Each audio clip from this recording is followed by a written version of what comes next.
முதலாளி அம்மா ஜூஸ் எல்லாம் குடுக்குறீங்க? என்ன பண்றது, நமக்காக ஒரு ஜீவன் ரன்னிங் ரேஸ் எல்லாம் போயிட்டு வந்திருக்கு. பாவம் இல்லையா அது? அதான் இந்த ஜூஸ்.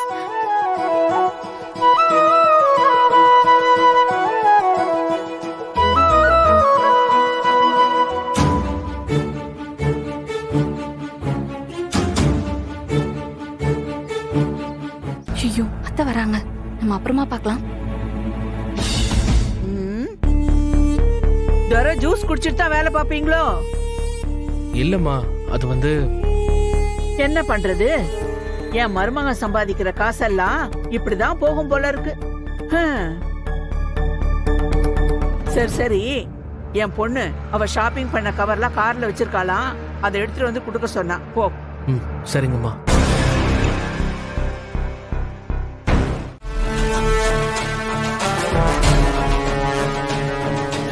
என்ன மித்ரா, நீ இதெல்லாம் தெரிஞ்சுதான் பண்றியா? நான் எல்லாம் தெரிஞ்சுதான் பண்றேன். அண்ணிதான் தேவையில்லாத வேலை பார்த்துட்டு இருக்காங்க. நான் அந்த பாரதியை எதுக்கு தங்க வச்சிருக்கேன்னு தெரியும்ல, அப்புறமா எதுக்கு அவளை துரத்துறதுல குறியா இருக்காங்க? இன்னைக்கு ஆதிக்கும் பாரதிக்கும் கல்யாண நாள். ஆதி கையால புடவை வாங்கிட்டு வர அந்த குட்டி சாத்தா இருக்குல்ல, அது ஏதோ பிளான் பண்ணிருக்கு. ஆதியும் புடவை வாங்கிட்டு வந்துட்டான். நான் அதை வச்சு ஒரு சம்பவத்தை பிளான் பண்ணி வச்சிருந்தா உன் மாமியாரும் பொண்டாட்டியும் சேர்ந்து எல்லாத்தையும் சொதப்பிக்கிட்டு இருக்காங்க. ஏய், என்ன சொல்ற மித்ரா? அண்ணா, நான் அன்னைக்கு சொன்னதான் இன்னைக்கும் சொல்றேன். இந்த உலகத்துல எதுவுமே கொடுக்காத சந்தோஷத்தை பாரதியோட கண்ணீர் தான் எனக்கு கொடுக்குது.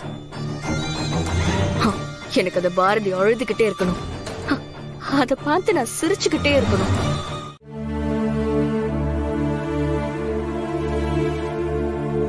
இன்னும் இந்த வீட்டுல என்னென்ன கொடுமையெல்லாம் அனுபவிக்கணும்னு தலையில எழுதி இருக்கோ தெரியல.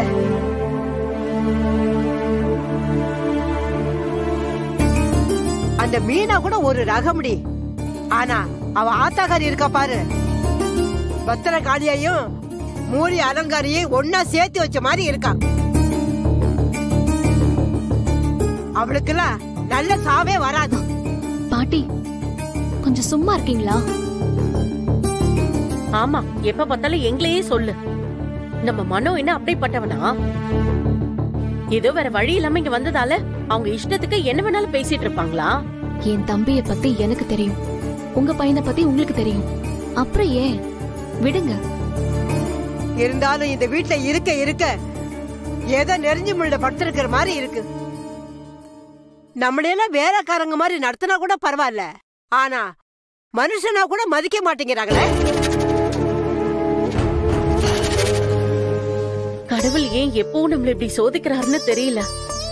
யாருக்கு எப்போ என்ன கொடுக்கணும்னு கடவுளுக்கு தாமா தெரியும். அதான் நம்மளுக்கெல்லாம் இப்படி ஒரு கஷ்டத்தை கொடுத்திருக்காரு.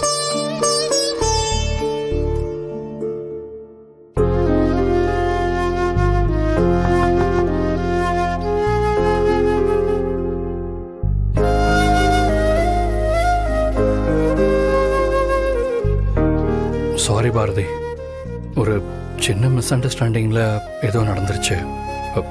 அவங்களுக்காக நான் உங்ககிட்ட சாரி கேட்டுக்கிறேன். ஐயோ பரவாயில்ல சார். இந்தாங்க.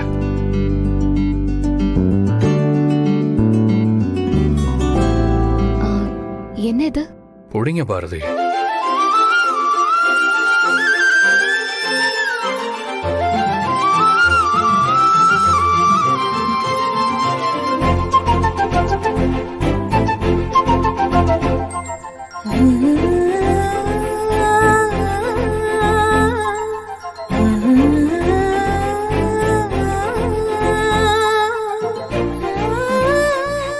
எதுக்கு சார் இதெல்லாம்? நானும் நீங்க வந்ததுல இருந்தே பார்த்துட்டு இருக்கேன்.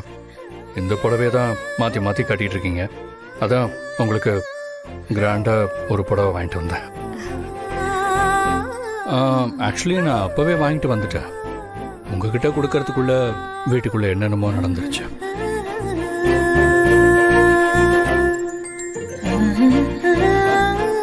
கொஞ்ச நேரத்துக்கு முன்னாடிதான் தமிழ் பாரதி கிட்ட வேற புடவை கட்டிக்க வேண்டியதானு பேசிட்டு இருந்தா, அதுக்குள்ள நீயே புடவைய வாங்கிட்டு வந்துட்டப்பா. Thank you sir. சரி சரி, நீங்க பாருங்க, நான் போய் மனோவை பார்த்து பேசிட்டு வரேன். பாவம், செய்யாத தப்புக்கு அவன் திட்டு வாங்கினது எனக்கு ரொம்ப வலிக்குது. சரி, ஓகே, பாய்.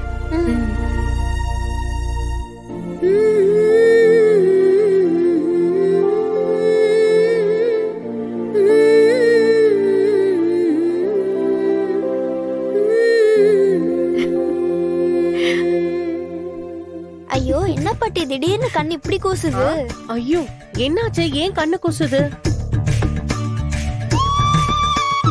பின்ன எங்க அம்மா முகத்துல ரொம்ப நாளைக்கு அப்புறம் இப்படி ஒரு ஒளிவட்டத்தை பார்த்தா கண்ணு கூசாதா?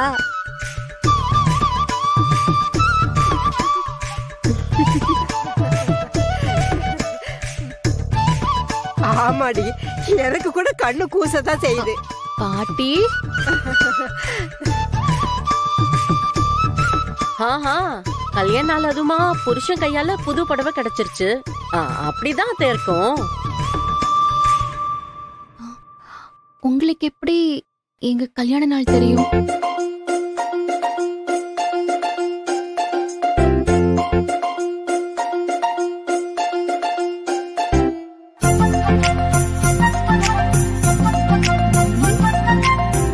சரி, இப்ப யார் சொன்னா என்ன? அதுவா முக்கியம்? நீ சொன்ன மாதிரி அந்த கடவுள் யாருக்கு எப்போ என்ன செய்யணும்னு தெரிஞ்சுதான் ஆதிய உனக்கு புடவை வாங்கிட்டு வர வச்சிருக்காரு.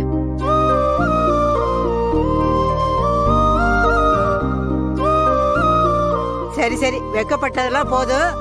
முதல்ல போய் குளிச்சிட்டு வந்து இந்த புது புடவையை கட்டு.